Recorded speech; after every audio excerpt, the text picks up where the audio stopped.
बाबा का आशीर्वाद है तो सब दिन शुभ मुहूर्त है। अब बाबा का आशीर्वाद नहीं है तो कोई मुहूर्त ठीक नहीं है। ये तीनों स्कीम को हम लोगों ने प्रयास किया था कि ये सब काम चुनाव के पहले हमारा शुरू हो जाए। बहुत जगह शुरू हुआ, क्योंकि लेट तक बारिश बिहार में हुआ तो कुछ जगह काम नहीं शुरू पाया। थोड़ा नेचुरल जो क्लैमिटीज़ था उसका भी हमारे डिपार्टमेंट पर इफेक्ट पड़ा, लेकिन अब उन सब कामों को समयबद्ध तरीके से धरातल पर उतारना बड़ी चुनौती है। इसको हम लोग प्रयास करेंगे। और नमस्कार, लाइव बिहार देख रहे हैं आप। आपके साथ मैं स्नेहा गुप्ता। पटना के ऐतिहासिक गांधी मैदान में मुख्यमंत्री नीतीश कुमार ने 10वीं बार शपथ तो लिया, लेकिन उनके साथ 26 मंत्रियों ने भी शपथ लिया। और आज का दिन काफी महत्वपूर्ण है, क्योंकि कई मंत्री जो हैं अपने विभागों का पदभार आज से संभालेंगे। और अशोक चौधरी पहुंच चुके हैं, ग्रामीण कार्य विभाग इनको फिर से मिला है, दोबारा मंत्री भी बने हैं। इस दौरान क्या कुछ कहते नजर आया अशोक चौधरी, पहले आप इस वीडियो पर नजर डालिए।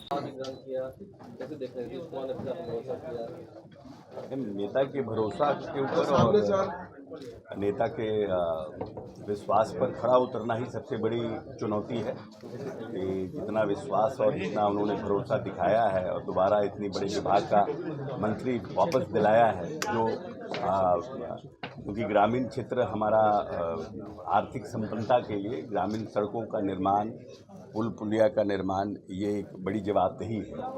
और पिछले वर्ष कई नई योजनाओं की शुरुआत माननीय नेता ने किया था, चाहे वो 7 वर्ष का मेंटेनेंस पॉलिसी हो, पुल पुलिया हो, या फिर 12मासी सड़कों का निर्माण, नए टोलों का कनेक्टिविटी।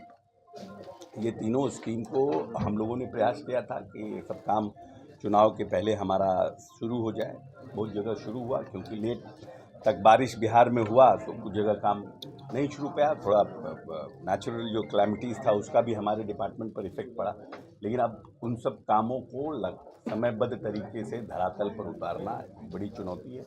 इसको हम लोग प्रयास करेंगे और नए स्कीम्स जो आएंगे इस वित्तीय वर्ष के, उसको चयन करना, नए नए टोलों का में सड़कों का निर्माण करना, दोहरीकरण करना एक बड़ी प्रायोरिटी है। दोहरीकरण करना, क्योंकि ट्रैफिक फ्लो बढ़ गया है, बहुत जगह सिंगल लेन है।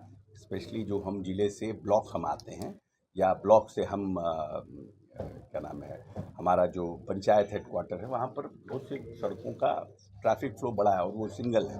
उन सबको डबल लेन करना, ये बराबर सीएम साहब की प्रायोरिटी रही है। तो हम लोग उन सब सड़कों का भी निर्माण करेंगे। मेंटेनेंस को लेकर लगातार सर आप लोगों ने पिछले बार नीति भी लाया था, तो उसको किस तरह से देखेंगे? नहीं, वो तो नीति है, अब नीति को मजबूती से धरातल पर उतारना है। 7 ईयर्स जो मेंटेनेंस पॉलिसी आई है, नई मेंटेनेंस पॉलिसी आई है, उसमें नए सड़कों का निर्माण करना, नए सड़कों को लेना, उस 7 साल की प्रायोरिटी में जो भी, क्योंकि नई स्कीम है तो नेचुरली कुछ समस्याएं भी आएगी, उसको सबका बढ़िया समाधान करें। अच्छा, पुराने जो चैलेंजेस है आपके पास, जिससे जो एमपी एमएलए फंड जो पुलिये बनते थे वो टूट जाते थे, पुराने पुल पुलिये थे, आपने पिछले कार्यकाल में कहा था कि उनको भी मरम्मती करना है, उनको नए तरह से। हाँ, बना ले रहे हैं हम लोग, लगातार वो प्रोसेस में है। हम लोगों ने बहुत से पुल पुलिया जो पहले बना था, चाहे एमपी फंड से बना था, चाहे उनकी स्थिति खराब हो गई, तो उन सबको हम लोगों ने लिया है। उन सब पर ऑलरेडी बहुत जगह पुल पुलिया में तो काम नहीं शुरू हो पाया था, लेकिन टेंडर कंप्लीट हो गए थे, बोर्ड लग गया था, मटेरियल गिर गया था, कुछ जगह कुछ काम भी शुरू हुआ है। उन सब का मॉनिटर करना और सबको जल्दी से जल्दी कंप्लीट कराना, बरसात के पहले ज़्यादा से ज़्यादा। पदभार ग्रहण करने से पहले आपने भी क्या कुछ शुभ मुहूर्त देखा है?